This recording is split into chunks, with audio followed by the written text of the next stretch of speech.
नाज़रीन, क्या आप जानते हैं कि अल्लाह के पैगंबर हजरत यूसुफ अलैहिस्सलाम को दरियाए नील के दरमियान क्यों दफन किया गया? नाज़रीन, आपकी वफात के बाद आपको दफन करने के हवाले से सख्त इख्तिलाफ पैदा हो गया। हर इलाके के लोग उसूल बरकत के लिए अपने इलाके में दफन करने पर इसरार करने लगे।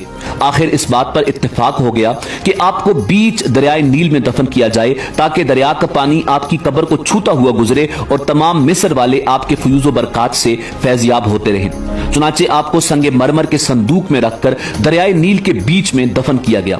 यहां तक कि 400 बरस के बाद हजरत मूसा अला नबीना अलैहिस्सलाम ने आपके ताबूत को दरिया से निकालकर आपके आबाओ अजदाद की कब्रों के पास मुल्क शाम में दफन फरमाया।